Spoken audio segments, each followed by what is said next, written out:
Oi, tudo jóia? E aí, pronto para a nossa atividade? Legal! A gente tem conversado sobre os seres vivos e um dos tipos dos seres vivos são as plantas.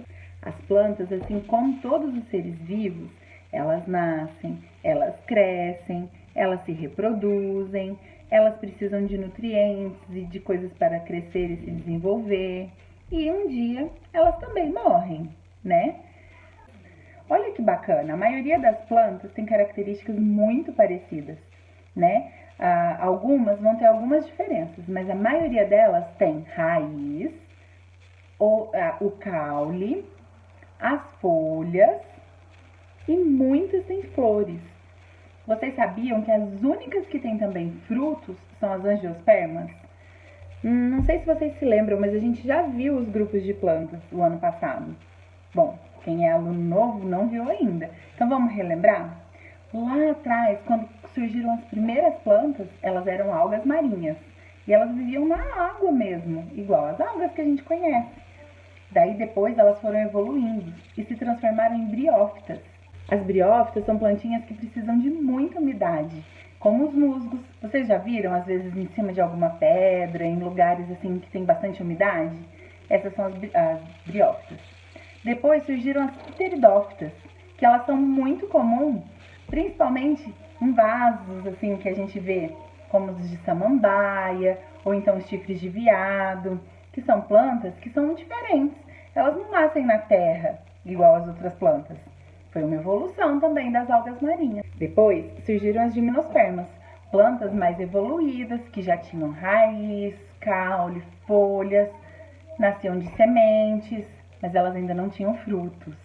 E, por fim, as mais evoluídas são as angiospermas, né? As angiospermas, elas têm a raiz, o caule, a folha, a flor e os frutos.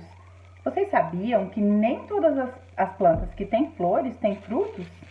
Mas vocês sabiam que todas as plantas que têm frutos têm flores? Porque o fruto vem da flor. Então, todas as frutas que existem vieram de uma plantinha que tem flor. Muito legal, não é? Pensa só como existe coisa diferente e como o nosso planeta foi evoluindo e continua até hoje, não é? A gente, inclusive, seres humanos. Bom, voltando para as plantas, que é isso que a gente está estudando, a gente hoje vai estudar um pouco mais sobre uma planta que todo mundo tem em casa. Tenho certeza que a maioria de vocês come ela no almoço, por exemplo, várias vezes por semana, não é? A gente vai então estudar sobre o feijão. E o feijão, além dele ser uma angiosperma, ele é uma planta muito interessante porque ele é uma dicotiledônia. Tia Clara, que palavra difícil é essa? Não é difícil não. Ela é uma dicotiledônia porque quando a gente pega a semente do feijão, é possível a gente repartir ela em duas partes. Daí o nome dicotiledônia, que quer dizer duas, né? Então a semente do feijão é uma dicotiledônia. E as dicotiledôneas, elas têm várias características semelhantes. Mas hoje a gente ainda não vai ver isso, certo?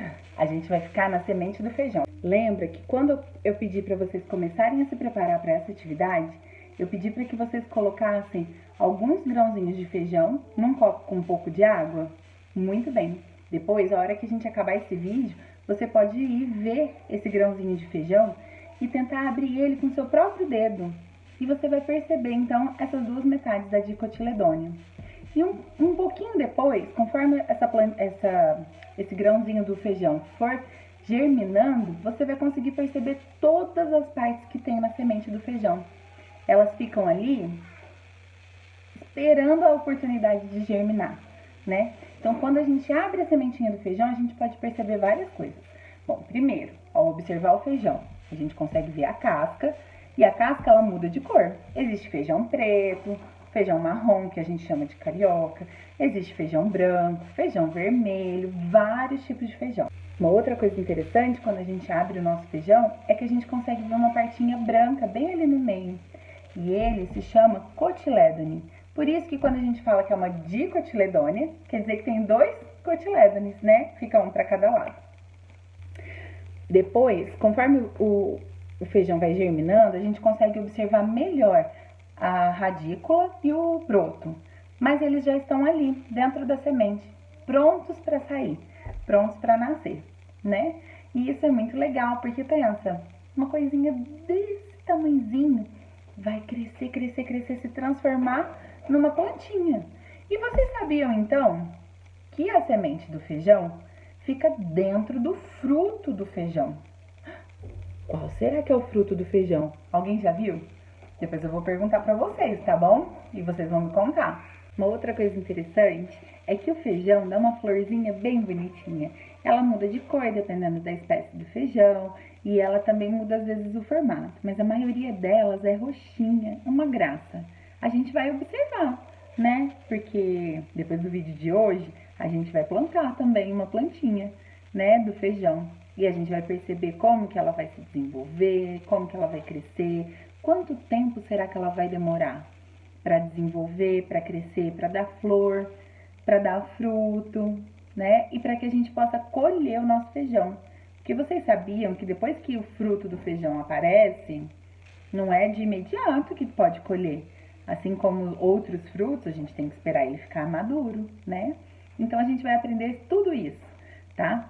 Mas a natureza tem um tempo e tudo isso demora. Então a gente vai ter tempo para conversar bastante sobre o feijão, sobre as dicotiledôneas, quem sabe sobre as monocotiledôneas também, enfim, sobre vários tipos de plantas.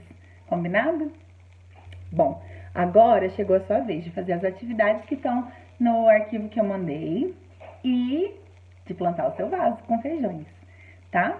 Tem também uma atividade extra que, se você quiser, pode fazer, tá bom? Um beijo!